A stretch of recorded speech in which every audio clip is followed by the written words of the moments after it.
ఆధునిక సాంకేతికత అత్యంత వేగవంతంగా పెరుగుతున్న ఇలాంటి రంగుల ప్రపంచంలో మనలో ఏ లోపం లేకున్నా ఏదో ఒక లోటు ఉందని బాధపడుతుంటాం. అలాంటిది తన కళ్ళు లేకుండా తన కలల్ని నెరవేర్చుకొని కలెక్టర్ అయ్యింది ఒక అమ్మాయి. తన కష్టాలన్నిటినీ అధిగమించి భారతదేశంలో మొట్టమొదటి అంధ ఐఏఎస్ ఆఫీసర్ అయి తనలాంటి ఎంతో మందికి స్ఫూర్తిగా నిలిచింది ప్రంజ్వల్ పాటిల్. మహారాష్ట్రలోని ఉల్లాస్ నగర్ కు చెందిన ప్రంజ్వల్ 6 ఏళ్ల వయసులోనే చూపు కోల్పోయినా సరే తనపై తనకున్న నమ్మకం కోల్పోకుండా ముందుకు సాగుతూ ముంబైలోని కమలా మెహతా దాదర్ అంధుల పాఠశాలలో చదువుకున్నారు. జవహర్ లాల్ నెహ్రూ యూనివర్సిటీ నుంచి పొలిటికల్ సైన్స్ లో డిగ్రీ పట్టా పొందిన తరువాత ఢిల్లీ JNAU నుంచి ఇంటర్నేషనల్ రిలేషన్స్ లో PG పూర్తి చేశారు. 2016లో జరిగిన UPSC పరీక్షలు రాసి 773వ ర్యాంక్ సాధించి భారత రైల్వే అకౌంట్స్ సర్వీస్ లో ఉద్యోగం సంపాదించారు. అయితే అందురాలని తెలియడంతో ఉద్యోగం ఇవ్వడానికి రైల్వే అధికారులు ఆమెను తిరస్కరించారు. దానితో పట్టు వదలని ప్రంజ్వల్ తరువాత సంవత్సరం జరిగిన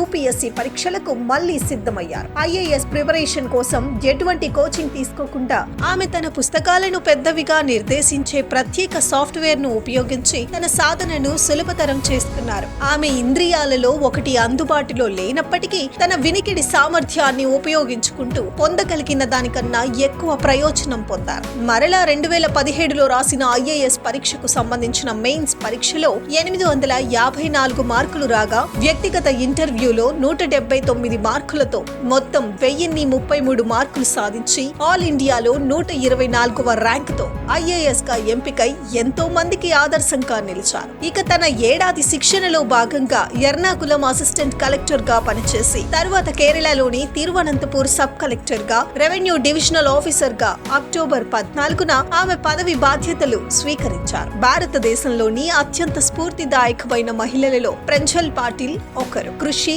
సాధించాలన్న పట్టుదల ఉంటే ఎలాంటి వారైనా విజయాన్ని సాధించొచ్చని ప్రంజ్వల్ పాటిల్ మరోసారి నిరూపించారు.